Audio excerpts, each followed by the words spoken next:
오늘 본문을 이제 탕자의 비유라고 합니다. 그러니까 잃어버린 아들을 되찾은 아버지 이야기죠. 예수님의 비유 가운데에서는 굉장히 유명한 비유입니다. 누가복음 15장 전체가 그 잃어버린 이야기로 구성이 되어 있는데 그 중에서 제일 유명한 이야기가 이 탕자의 이야기죠. 이 본문은 다양한 해석이 가능합니다. 작은 아들이 아버지의 재산을 가지고 외국으로 갔다가 재산을 다 탕진하고 돌아왔을 때 아버지가 그 아들을 받아주었다. 이 이야기가 중심이 되면 기다리는 아버지가 주제가 되겠죠. 또 작은 아들이 곤경과 또 처참함에서 회개하고 돌아왔다라는 것이 중심이 되면 회개의 기쁨이 주제가 될 것입니다. 그리고 돌아온 동생을 용납하지 못하고 가족과 연합하는 것에 대해서 부정적인 입장을 보이는 큰아들이 중심이 되면 아마 숨어있는 탕자, 더 나쁜 아들 이 탕자, 큰아들이 주제가 될 겁니다. 여러분들이 지금 보고 있는 그림은 1669년에 렘브란트가 그린 굉장히 유명한 탕자의 귀환이라고 하는 그림입니다. 이 그림은 나중에 이 그림에 나오는 이야기들을 따로 여러분들에게 설명을 해드릴 기회가 있을런지 모르겠습니다만은 굉장히 멋진 성화입니다. 저는 오늘 이 이야기를 통해서 특별히 아들들의 마음을 좀 들여다보고 싶은 생각이 들어서 작은 아들, 큰 아들 그 마음의 속사정이 어땠을까 이런 생각을 여러분들과 같이 해보려고 합니다. 이 작은 아들은 일단 아버지의 재산을 호시탐탐이라고 할까요? 늘 노리고 있었습니다. 성경에 나와 있지 않지만 이 동생에 대해서 불만을 가지고 있었던 이 큰아들도 실상은 아버지 재산을 노리고 있었다고 볼 수 있습니다. 욕심이 있었기 때문에 동생을 이해하지 못했고 받아들일 수 없다고 노기가 팽천해서 화를 부렸던 아들이 큰아들입니다. 제가 조사를 해보니까 예수님 당시에 이스라엘에서 아버지가 돌아가셨을 경우에 이 아들들이 받는 상속분이 어떤가 봤더니 큰아들이 다른 아들에 비해서 2배 더 받게 돼 있고 아버지가 살아있을 때 상속을 하게 되면 그보다 적은 분량을 아버지로부터 상속을 받게 돼 있었습니다. 그래서 추정컨대 아마 아버지 재산의 한 9분의 1 정도를 받지 않았을까 이렇게 추정을 해볼 수 있고 이 아버지가 꽤 많은 재산을 가지고 있는 분이었을 거다라는 생각을 해봅니다. 또 예수님 당시에 이스라엘에는 이 특별한 상속법이 있었는데 그 상속법이 뭐냐면 이 아버지가 살아계셨을 때 재산을 상속을 하면 상속을 하더라도 그 권한 이 재산을 처분하고 재산을 관리할 수 있는 그 권한은 누가 가지고 있느냐면 여전히 아버지가 가지고 있다가 상속이 됐다고 하더라도 그 권한을 아버지가 물려주는 것은 돌아가시고 난 뒤에나 물려줄 수 있었다. 그 권한은 그대로 아버지가 가지고 있었다는 겁니다. 굉장히 지혜로운 상속법인 것 같아요. 왜냐하면 우리 같은 경우에도 미리 아들들에게 재산을 상속하고 너 나한테 효도해라 그랬는데 상속받기 전과 상속받고 난 뒤에 이 아들들의 태도가 바뀌어가지고 법정소송까지 가는 일도 있었으니까 그걸 이 이스라엘에서는 미리 알고 있었는지 고대 이스라엘에서는 상속을 해줘도 아버지가 살아계시면 그 권리를 아버지가 그대로 가지고 있었다는 것이 이스라엘 상속법의 특징이었다는 거죠. 자, 그런데 작은 아들이 아버지에게 재산을 달라고 요구했습니다. 그리고 그걸 마음대로 처분했습니다. 이 처분한 재산을 사용하면서 이 아들이 몰락해가는 과정을 성경은 아주 자세하게 묘사하고 있는데 그 몰락해가는 과정을 단어 3개만 딱 보면 그 과정이 어떻게 되는지를 금방 알 수 있습니다. 그 첫 번째 단어가 뭐냐면 허랑방탕입니다. 13절에 보니까 그 후 며칠이 안 되어 둘째 아들이 재물을 다 모아가지고 먼 나라에 가 거기서 허랑방탕하게 그 재산을 낭비하더니 이 허랑방탕이라는 말이 나오는데 이 단어를 보면 이 작은 아들이 돈을 벌기 위해서 먼 나라로 간 것 아니구나. 돈을 쓰기 위해서 갔다. 즐기기 위해서 갔다. 이렇게 규정 지을 수 있습니다. 허랑방탕이라고 하는 말이 작은 아들의 몰락의 첫 번째 발걸음, 허랑방탕이 몰락의 입문을 한 거죠. 그걸 허랑방탕이라는 단어를 썼고요. 그 다음에는 15절에 가보면 가서 그 나라 백성 중 한 사람에게 붙여 사니 그가 그를 들러 보내어 돼지를 치게 하였는데 이렇게 되어 있습니다. 이 돼지를 친다는 말이 작은 아들이 몰락해가는 과정에서 두 번째로 우리가 보게 되는 문구입니다. 돼지를 친다? 유대인들은요, 돼지 치지 않습니다. 유대인들은 돼지가 물론 율법에도 부정한 짐승이라고 규정되어 있지만 더럽다는 인식 때문에 키우지 않았고, 팔레스타인 지역이라고 하는 이 유대인들이 사는 지역은 황량하고 기후가 굉장히 건조합니다. 그래서 돼지를 키우기에는 굉장히 비효율적인 환경이에요. 게다가 이 돼지는 젖을 공급하지 못합니다. 소나 양은 젖을 공급합니다. 또 농사일에도 쓸 수 없는 가축이기 때문에 키우지 않았고, 유대인들이 돼지를 키우지 않는 결정적인 이유는 뭐냐면 사람들이 먹는 곡식을 먹어야 키울 수 있다는 것이었습니다. 그래서 이 유대인들은 돼지를 키우지 않았기 때문에 유대인들의 가축이 아닙니다. 이방인들의 가축이 돼지입니다. 그래서 이 돼지를 키웠다라고 하는 말은 유대인들 사회에서 완전히 배제됐다. 유대인들 사회에는 이제 속할 수가 없는 상황이 됐다. 그 말이고요. 작은 아들이 이방인 지역에서 이방인들과 함께 어울려 살았다고 하는 말이 되는 겁니다. 이제 몰락해가는 과정에 어느 정도 몰락의 입문을 거쳐서 어느 정도 몰락하게 된 거죠. 돼지를 치는 신세가 됐으니까요. 그 다음에 이제 완전히 몰락해서 이 최저점, 더 내려갈 수 없는 상황이 된 그 상황을 표현한 말이 쥐염 열매를 먹는다라는 말입니다. 16절에 보니까 돼지 먹는 쥐염 열매로 배를 채우고자 하되 주는 자가 없는지라. 쥐염 열매조차도 먹기가 힘든 상황이었다는 거죠. 이 쥐염 열매는 소나 돼지가 사료로 먹는 겁니다. 그러니까 이스라엘 사람들 가운데 우리나라 그 옛날에 왜 보릿고개를 넘길 때 춘공기, 춘궁기라고 하죠. 지금이 이제 보릿고개 때이잖아요. 볼이 나기 전에, 쌀 농사 시작하기 전에 먹을 게 제일 없었던 때인데, 이런 보릿고개를 넘길 때에 이스라엘 사람들이 버틸 수 있는 음식이 쥐염 열매입니다. 그래서 랍비의 잠언에 보면 이런 말이 있어요. 이스라엘 사람들이 쥐염 열매를 먹게 되는 날 그들은 뉘우칠 것이다. 그러니까 기고만장하고 교만하다가 쥐염 열매를 먹어봐야 회개하고 돌이킬 거다. 이 말을 해놨단 말이죠. 그러니까 그 말은 쥐염 열매가 얼마나 이 먹기가 힘든 음식이고 어쩔 수 없이 먹어야 되는 그런 음식이다라는 것을 알 수 있습니다. 마태복음 3장 4절에 보면 이 세례 요한의 행색이 그려져 있습니다.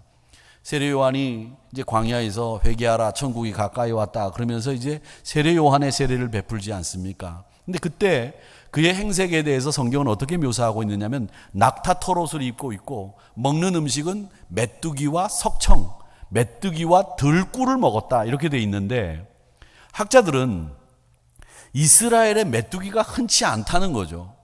그리고 또 이 메뚜기를 잡아서 먹어야 되는데 이 세례 요한이 메뚜기를 잡아서 먹기에는 메뚜기를 잡기가 쉽지 않았을 거다. 그래서 그 메뚜기는 사실은 쥐염 열매다 이렇게 이야기하시는 분들이 있습니다. 그래서 세례 요한은 낙타털옷을 입고 메뚜기가 아니라 쥐염 열매와 들꿀을 먹고 지냈다. 이게 맞는 말이다. 이렇게 얘기한다는 거죠. 어쨌든 이렇게 세례 요한이 먹었던 것도 메뚜기가 아니라 쥐염 열매였을 거라고 얘기하는 사람들이 있는 것을 보면 이 쥐염 열매가 굉장히 이 먹을 게 없는 사람들이 먹어야 되는 먹기 힘든 음식이라고 하는 것을 알 수 있습니다. 근데 여러분 또 한번 생각해 보세요. 세례 요한이 이제 메뚜기 대신 쥐염 열매를 먹었다고 가정을 한다면, 그 학자들의 말을 그대로 인용한다면 세례 요한이 이 메뚜기 쥐염 열매를 먹었다는 것은 그의 청빈함, 그의 거룩함, 그의 영성을 드러내는 음식이 됐어요.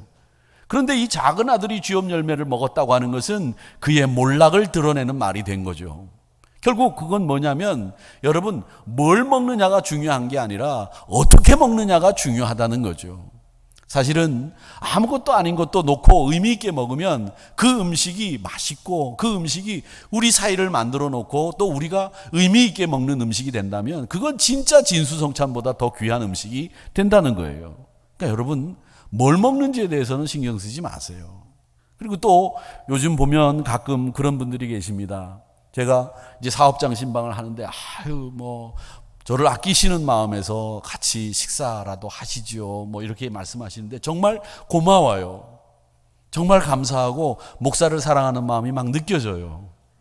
그런데 여러분, 사업장을 신방하는데 다 사업장이 지금 원활하고 다 풍성하고 다 넉넉하면 괜찮은데 제가 가는 곳 가운데서는 그렇지 못해서 코로나로 인해서 어려움 당하는 곳들도 있단 말이죠. 그런 분들이 만약에 제가 간다고 했는데 다른 데서는 밥을 먹었다 그러면 그분들은 얼마나 부담을 느끼시겠어요. 그러니까 아예 일절 안 먹는 것이 그게 맞는 거고요. 그리고 밥이라고 하는 것은요, 의례껏 먹는 것보다도 사실 물 한 잔을 나눠 먹더라도 기분 좋게 먹으면 되는 거기 때문에 그건 나중에 할 수도 있단 말이죠. 그러니까 어떻게 먹느냐가 중요한 거예요. 뭘 먹느냐가 중요한 게 아니라. 그러면서 저는 이 말씀을 보면서 어떤 생각을 했느냐 하면 이 아버지가 참 훌륭하지 않습니까? 참 이해력도 있고 사려도 깊고 용서할 줄도 아는 인격적인 아버지란 말이죠. 그런데다가 게다가 재산도 많아요. 작은 아들을 띄워준 재산이 9분의 1 정도, 가지고 있는 전체 9분의 1 정도라고 한다면 재산이 보통 많은 게 아니라고 이렇게 추정해 볼 수 있어요. 그런데 이렇게 끝까지 용서해주고 사려 깊은 아버지 밑에서 이런 못된 아들이 왜 나왔을까? 여러분 이거 생각해 보셨어요? 제가 그걸 고민을 해봤어요. 왜 이런 아들이 이렇게 훌륭한 아버지 밑에서 나왔을까? 아버지가 훌륭하면 자식도 좀 괜찮은 아들이 나와야 되는 거 아니겠느냐? 이게 일반적인 통념인데 물론 그 통념을 깨는 일들도 많지만 그래서 저는 나름대로 생각을 해봤습니다. 인격적이고 존경받을 만한 아버지 밑에서 자라야 될 이 작은 아들이 좋은 아들로 커야 되는 작은 아들이 못된 아들이 됐다. 욕심만 부리는 아들이 됐다. 왜 그랬을까? 여기서 이 말씀을 보면서 저는 한 가지 포인트를 찾았어요. 뭐냐? 이 이야기 전체에 어머니의 흔적이 전혀 나오지 않는다는 거죠. 어머니의 흔적이. 그래서 저 나름대로 어머니의 부재가 이 작은 아들의 몰락의 가장 큰 이유 아니겠느냐? 이렇게 본 거예요. 어머님의 세심함, 돌봄. 작은 아들이 자기의 욕망을 키워나가다가 세상의 쓴맛도 모르고 몰락한 것. 그 이유는 그 어머니의 부재. 그것 아니겠느냐 하는 거죠. 자식은 여러분 부모 밑에서 자라야 됩니다. 어릴 때 아이 교육을 위해서 부모가 떨어져 있는 거, 전 그건 교육적이라고 보지 않습니다. 그건 지식 습득을 위해서 필요한 것인지 모르겠지만 양 부모님 밑에서 아버지의 역할이 어머니의 역할이 뭔지 보고 남자는 어떻게 여자는 어떻게 어떤 역할을 하면서 사는지를 보면서 커야 그 아이가 정상적인 아이가 되는 거죠. 어머니 밑에서 지식을 습득하기 위해서 먼 외국까지 가서 아버지가 어떤 역할을 하는지 고마움도 감사함도 모르고 그렇게 커서 나중에 정말 온전한 인격체가 될 수 있느냐라고 했을 때 저는 거기에 대해서는 고개를 갸우뚱할 수밖에 없습니다. 저는 우리 한국 교육이 다음 세대의 인격 교육에 등한히 하는 것에 대해서 굉장히 애석하게 생각합니다. 학교에서 음악도 가르치고 그림도 가르치고 저는 제가 배운 음악 지식은 중학교 때 배운 게 전부예요. 중학교 때 저를 가르쳤던 선생님은 음악 선생님은 눈이 아주 나쁘셨던 선생님인데 이 눈 때문에 결국 학교를 그만두셨어요. 그런데 그 시간이 되면 그분은 우리에게 이태리 원어로 그 가곡을 부르게 하셔서 저희들 잘 모르면서 이태리 원어로 가곡을 그때 배웠어요. 제가 중학교 1학년 때 제가 그런 사람이에요.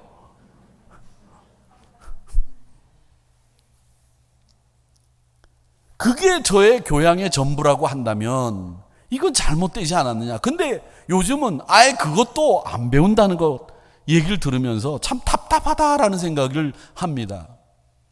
비전이라고 하는 이름으로 아이들 욕구만 키우는 일에 능숙하게 만들고 교육이라고 하는 이름 아래 지식을 차곡차곡 습득하게 만드는 일에는 능하게 만들지만 정답풀이나 하는 이 교육이 인격 교육을 시키는 교육이냐? 그런 망상에서 좀 깨어나와야 되겠다는 생각을 합니다. 저도 초등학교 5학년 때 선생님이 책상 위에 걸상을 다 올리라고 해놓고 거기에 올라가가지고 두 손을 들라고 한 다음에 눈을 감게 한 다음에 얘기하신 그 얘기가 지금도 아직도 머릿속에서 잊혀지지 않아요. 너희들 이중인격자가 될 거냐, 속과 겉이 다른 사람이 될 거냐, 그렇지 않아야 되지 않겠느냐, 그렇게 막 열변을 토하시던 선생님이 아직도 기억에 납니다. 이런 게 교육이에요. 진짜 교육. 그 선생님한테 배운 어떤 학문도 기억나지 않지만 그 선생님이 그날 종례 시간에 하신 그 이야기는 머릿속에서 안 떠나는 거예요. 저는 이 작은 아들이 이렇게 사려 깊고 이해심 많은, 그리고 능력 있는 아버지 밑에서 못된 아들로 자란 까닭은 제 나름대로 말씀을 통해서 볼 때 어머니의 부재, 그건 아니겠느냐, 이런 생각을 해봅니다.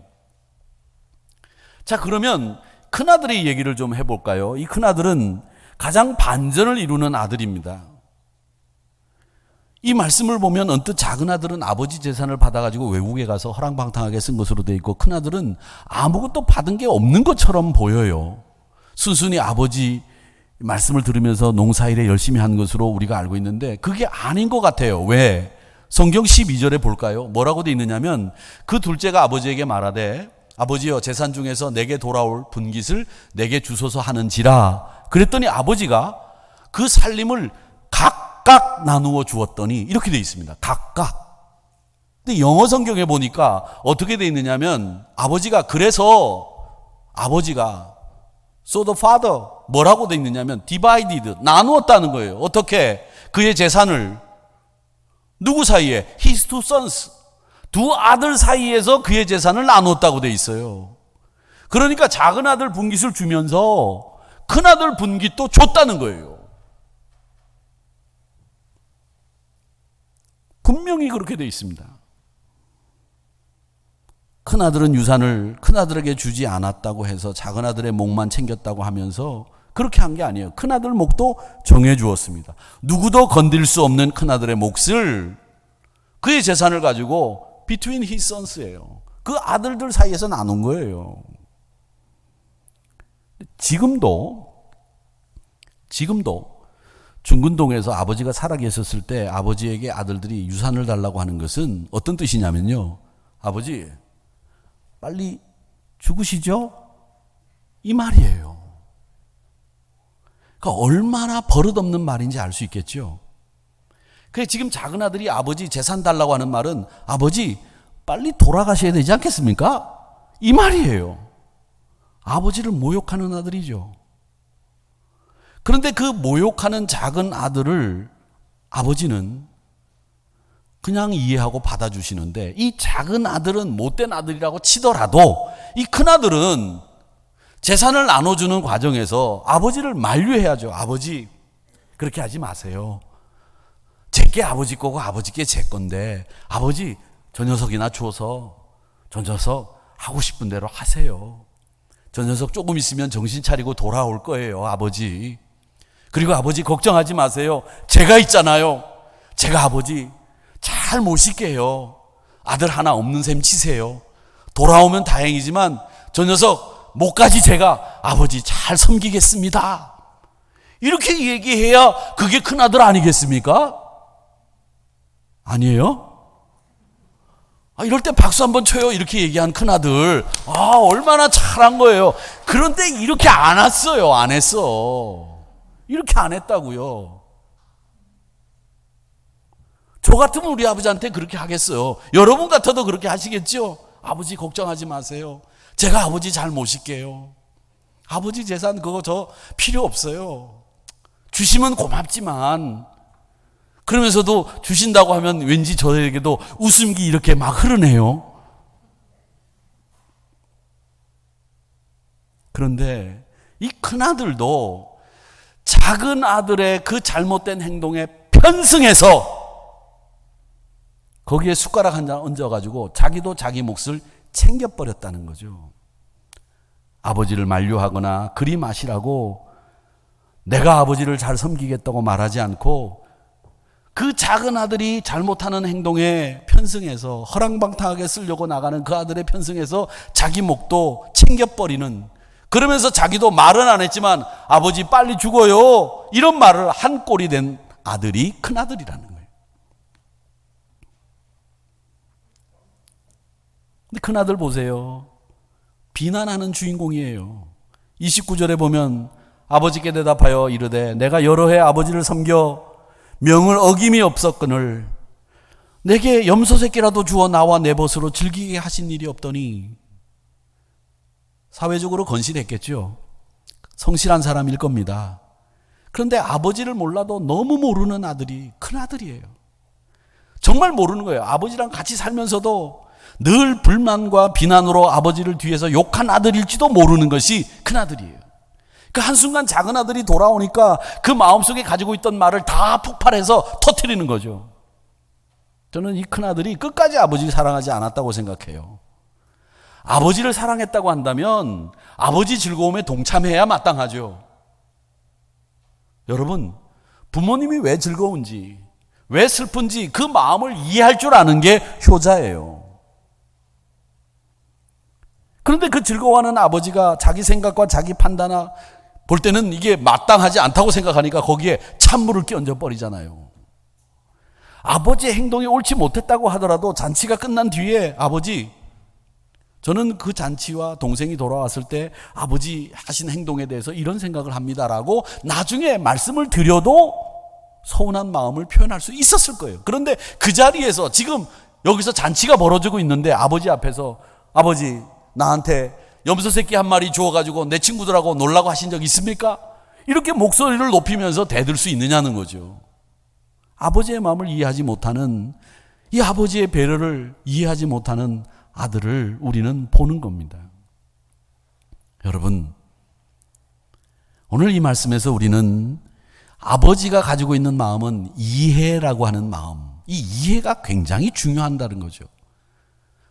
떠난 작은 아들을 이해했고요. 아버지를 비난하는 큰아들을 아버지는 이해했습니다. 야, 네 동생이 죽었다가 살아난 거 아니니? 야단치지 않으셨어요.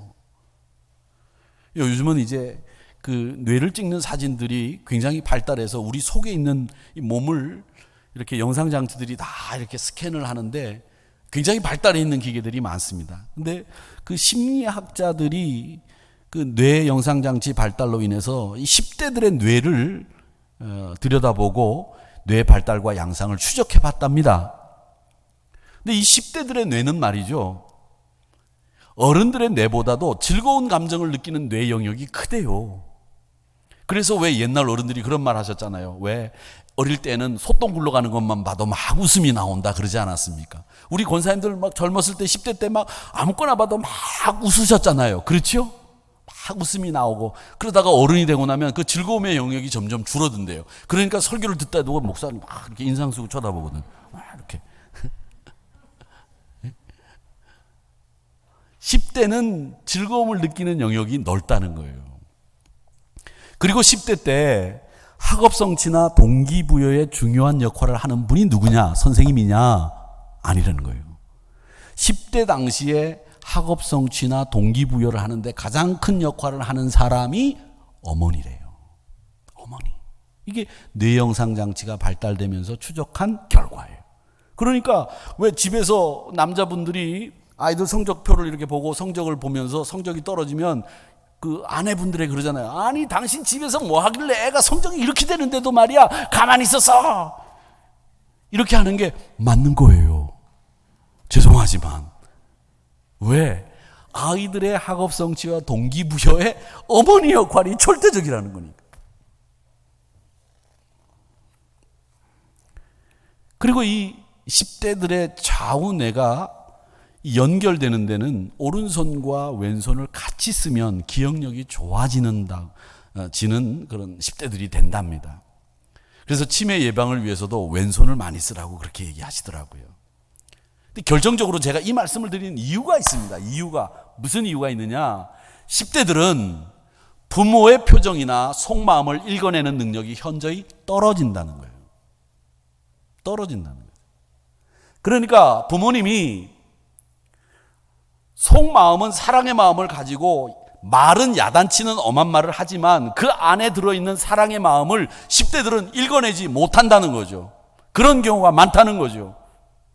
그래서 10대들을 대할 때는 이 속마음에 있는 것을 그대로 표현할 줄 아는 부모가 그 아이를 제대로 잘 키울 수 있다는 거예요. 아이들이 부모의 마음을 읽어내지 못한다는 거예요. 큰아들, 부모님의 마음을 읽어내지 못한 거죠. 작은아들은 물론이고요. 그러니까 배려가 없는 거죠. 에베소서 5장 17절의 말씀에 보면 그러므로 어리석은 자가 되지 말고 오직 주의 뜻이 무엇인가 이해하라, 이런 말씀이 있습니다. 에베소 교인들에게 보내는 편지 속에서 하신 말씀인데, 이 말씀은 주의 뜻이 무엇인가 이해하는 사람이 지혜로운 사람이다, 거꾸로 해석하면 그렇게 되는 거죠. 어리석은 자는 주의 뜻을 이해하지 못한다는 말입니다. 신앙인도 우리는 주님의 마음을 이해하는 사람입니다. 주님의 뜻을 이해하지 못하면서 신앙한다? 어불성설이죠. 이해라는 말은 알았다는 말도 되고 그 이해가 없으면 어리석은 사람이 되는 거죠. 큰아들 이해 없습니다. 그래서 성경은 오늘 이 누가복음 15장에서 큰아들을 우리가 본받아야 될 인간 유형으로 추천하는 게 아니라 사실은 작은 아들이 흠이 많지만 이 아들에게 후한 점수를 주는 거예요. 그래서 아버지의 이해가 돋보이는 거죠. 이해가 사람을 살리고 이해가 관계를 회복시킵니다. 우리 하나님이 우리의 처지를 이해하셨기 때문에 너희들 죄 지었지? 니네 죄를 네가 스스로 해결할 수 없으니까 내가 아들을 보내서 네 죄를 해결하고 너를 자녀 삼겠다. 우리를 이해하셨기 때문에 십자가에 그 아들을 달리시게 하신 거고요. 그 아들이 우리를 향해서 오신 거예요. 징계가 아닌 사랑으로, 용서와 이해로 우리를 받아주신 것이 아버지의 이해하는 마음이었다는 거죠. 사랑하는 성도 여러분, 그러니까 오늘 이 말씀에서 우리도 서로 이해하기 위해서 애써야 된다는 자명한 교훈을 받는 거죠. 빌기는 여러분들은 많은 이해 그리고 수용할 줄 아는 그런 주인공들이 되시기를 축원합니다. 마지막으로 저희들이 정리해야 될 것, 작은 아들에게 배울 것이 있다면 뭘까? 여러분에게는 이상하게 들리는지 모르겠지만 이 작은 아들에게 배울 점이 있습니다. 그는 우리에게 두 가지를 배우라고 교훈하고 있는 인물입니다. 하나는 뭐냐? 말씀에서 큰아들보다 이 작은 아들에게 점수를 주는 이유는 적어도 자기가 누구인지를 알았다는 거예요. 나는 돼지 쥐염 열매를 먹어야 될 사람이 아니다. 나는 아버지의 아들이다. 아버지 집에 가면 난 잘 먹고 잘 살 수 있다. 우리 집에 있는 종들도 이런 쥐염 열매를 안 먹어. 내가 누군데? 아버지 아들인데 나 아버지 집으로 가야지. 그는 자기가 누구인지를 알았다는 거죠. 요한일서 3장 1절 말씀해 볼까요? 보라, 아버지께서 어떠한 사랑을 우리에게 베푸사 하나님의 자녀라 일컬음을 받게 하셨는가? 우리가 그러하도다. 그러므로 세상이 우리를 알지 못함은 그를 알지 못함이라. 너희들 하나님의 사랑이 얼마나 크게 너희들에게 임했는지 아니? 너희들이 하나님의 자녀라고 일컬음을 받게 된 거 그 하나님의 사랑 때문이야. 근데 세상이 우리를 잘 몰라. 우리가 그렇게 큰 사랑을 받았는지 몰라. 그래서 아버지 보내신 예수님도 몰라. 그 말씀이에요. 여러분, 내가 누구인지를 알아야 됩니다. 내가 한우리교회 장로고 권사고 집사고 한우리교회 내가 무엇인지 하나님 앞에 누구인지를 분명히 알아야 된다라는 메시지가 이 본문에서 우리에게 주는 교훈이에요. 작은 아들에게서 배우는 교훈이란 말이죠. 내가 누군지 모르면 어디서 있는지도 모르고 향방 없이 아무데나 가는 거예요. 우리가 누구인지를 알아야 우리의 행동 방식이 결정되고요. 우리의 생각도 결정되는 거예요. 오늘 이 아들은 내가 하나님의 아들, 내 아버지의 아들이다 라는 것을 알고 돌아가기로 결심하잖아요. 또 하나 마지막으로 우리가 배우는 것은, 작은 아들에게서 배우는 것은 뭐냐? 어떻게 해야 살 수 있는지를 알았어요. 내가 여기서 쥐염 열매를 먹다가는 죽는다. 아버지 집으로 돌아가야 나는 산다. 그 살 방도를 찾아서 일어난 거예요. 에스겔 37장에 보면 마른 뼈가 가득한 골짜기로 에스겔 선지자를 하나님이 데리고 가십니다. 그리고는 에스겔 선지자에게 하나님이 물어요. 이 뼈들이 능히 살 수 있겠느냐 하시는지라. 그랬더니 선지자가 뭐라고 얘기하느냐면, 내가 대답했는데 주 여호와께서 주 여호와 주여 주께서 하십니다, 이렇게 대답을 합니다. 하나님이 우리를 살릴 수 있습니다. 하나님이 아십니다. 그 대답을 하는 거예요. 여러분, 내가 살 수 있고 이 뼈들이 살 수 있는 길이 어디 있는지를 선지자는 알고 대답한 거죠. 사랑하는 성도 여러분, 작은 아들은 아버지 집으로 가야 산다고 하는 것을 아는 거예요. 이걸 모르는 사람들이 얼마나 많은지 모릅니다. 어떻게 해야 살 수 있는지를 모르는 거예요. 그런데 나중에 깨닫고 아버지 집으로 돌아가지 않습니까? 작은 아들이 어떻게 살아야 되는지 알아야 됩니다. 어떻게 해야 살 수 있는지를 알아야 된다는 메시지가 이 안에 담겨져 있는 거예요. 네가 누구인지 알아라. 너를 얼마나 하나님이 많이 사랑하셨고 너를 얼마나 아끼시는지 네가 누군지 좀 알아. 이 메시지가 지금 이 안에 들어있는 거예요. 그리고 너는 어떻게 해야 살 수 있는지 그걸 알아야지. 왜 사는 방법을 모르니? 살 수 있는 방법을 우리 주님은 이 탕자의 비유를 통해서 알려주시고 있는 겁니다. 헨리 나우엔 얘기를 제가 요즘 많이 하는데,